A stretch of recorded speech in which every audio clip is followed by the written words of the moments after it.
जय जय। मेरी धृष्टता क्षमा, मैं भूल गया था कि पुत्री आपको अर्पित करनी, मेरी पुत्री आप इसको स्वीकार कर। जैसे ही उसने प्रणाम किया, महाप्रभु जगन्नाथ जी उसके अंतस्थ में आ गए और बोलने लगे, बोले अब ये हमारी हो गई तो हम जहां जाएंगे वहां इसको लेके जाओ, हम जहां चाहेंगे वहां इसको दे आओ। बोले आज्ञा करो। बोले एक वन में एक जयदेव महाप्रभु हैं, गीत गोविंद की रचना जिन्होंने की, उनसे जाकर के अपनी बेटी का ब्याह कर दो। पद्मावती नाम था उनका। तो सुदेव ब्राह्मण बोला, भगवान वन में रहते हैं, बेटी।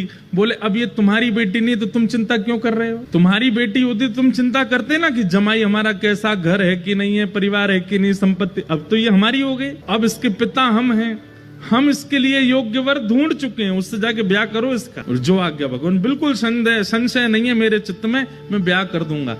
और जाते जाते जगन्नाथ महाप्रभु, सुनो तुम अपनी बेटी लेकर के संबंध कराने आयो, ऐसा बिल्कुल मत बोलना, ये कहना महाप्रभु जगन्नाथ जी ने भेजा है और उन्होंने ही आज्ञा की है कि आपको इनसे ब्याह करना पड़ेगा। सुदेव ब्राह्मण अपनी पुत्री पद्मावती को लेकर के पहुंचे। श्री जयदेव महाप्रभु एक वृक्ष के नीचे बैठे थे तो प्रणाम किया। जयदेव महाप्रभु, कहिए भगवान कैसे आना हुआ? बोले भगवान आप सुयोग्य हैं और मेरी बेटी आपके बिल्कुल योग्य है, मैं अपनी पुत्री का आपसे विवाह करने के लिए आया हूं। और ये मैं अपनी पुत्री का विवाह करने इस भाव से नहीं आया कि मैं इनका पिता हूं। महाप्रभु जगन्नाथ जी ने मुझे स्वप्न